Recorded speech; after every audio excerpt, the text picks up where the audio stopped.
So, today is the day when I finally going to reach Portugal. Pretty exciting since I kinda want to live there. I think it will be good for me to explore around, feel it out and see if I want to pursue that idea. And by the way, this is how Google Maps see me driving.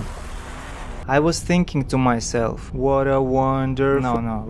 why did I film this bridge? And the answer was, because it's kind of exotic. I mean, we don't have many this style bridges back home, so I filmed it just to have it so I can show it to you or to my mom. Is it good content? I'm sorry, but no. Also, yellow lit tunnels for me are rare too, so here it is, no problem. Boom, crossed the border without even noticing it, until I got the message to the phone. Immediately drove up to the top of the closest hill to see this, the river that separates Spain from Portugal. It's called Mississippi, by the way. The more you know. Just joking. As you can see, pretty busy place. They had this swing though that I thought will be the best swing I ever had in my life. But turns out that it's restricted and there's no point for me even trying to swing off. Had to get away from people, climbed somewhere higher so I could feel like rebel exploring outside the frame, away from beaten paths. Also noticed that sun looks huge in Portugal somehow, probably because that mist in the sky. Left the mountain quickly and headed to the ocean to find a nice spot to sleep before sun goes down.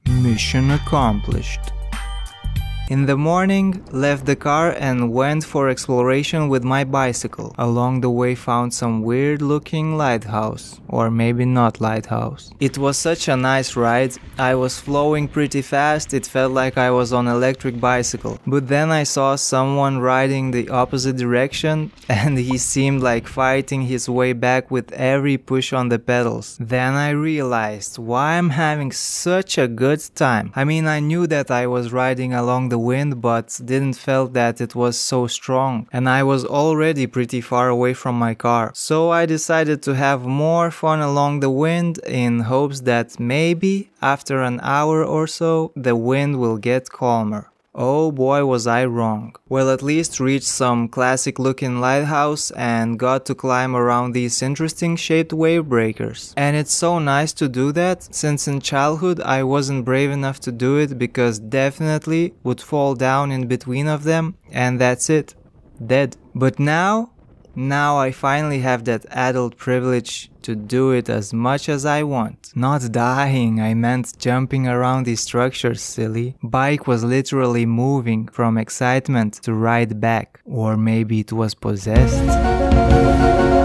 Well, I on the other hand had to relax on some beach before cycling back. Then went through some interesting bridge again and got woken up by fireworks.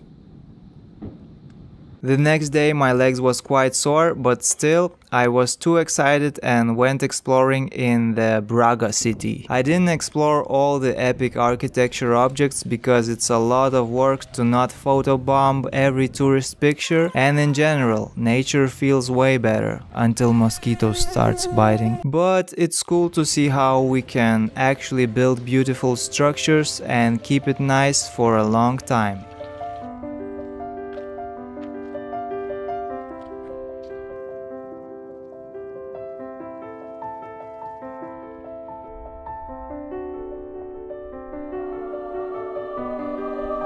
I wanted to get some water, but looked at this guy and somehow I didn't feel thirsty anymore. Also saw that one of the building has open windows. Checked what's inside and at first glance it looked like some secret rave party, but then I noticed that they just praying to someone outside of themselves. That's a sad story. Had a nice way downhill though. And then randomly noticed this symmetrical staircase masterpiece. Then had a quick stop in Porto City, or Porto City, and found this park with nice flowers. Also they had chicken, which didn't want to be on the camera. Next day went to explore some coast again and found these colorful striped houses, but I was enjoying my bike trail too much to stop and look closer.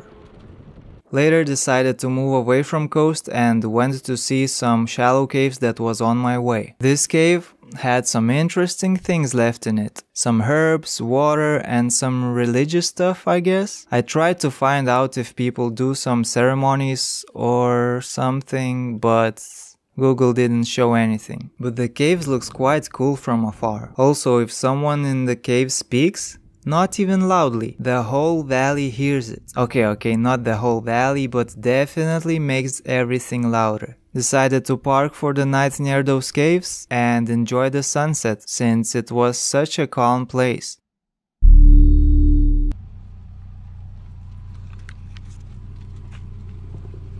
Today going to drive up the highest mountain that this country has. It's pretty cool road to get there, because vantage point gets higher and higher every minute, which opens up more and more beautiful sights. Along the way to the top there were some trails around dams, so I decided to stop and explore. I was tired of cycling, so it was time for a chill walk around. This place should have looked pretty cool if the water level was higher. As usual, started going off the trails, and my new objective was to get to the water. And as always, there is some problem solving to do along the way, because from afar it always looks that I can reach things just by going straight. But when getting closer, there are always some obstacles like cliffs, mountains, big rocks, some ruins or whatever. It's almost never a straight clear way to get from where I am to where I want to go. I guess that occurs everywhere in our lives. Now that's what I call good strong beams above the entrances. Okay, finally getting closer to water, but still too high. Had a quick private swim, and bam, I'm on the dam and back on the road. And here we go, top of the Portugal. Just some creepy looking old observatories. Nah, it's all nice here. But one thing is always cooler: rocks that are stacked on top of each other with pretty impressive height.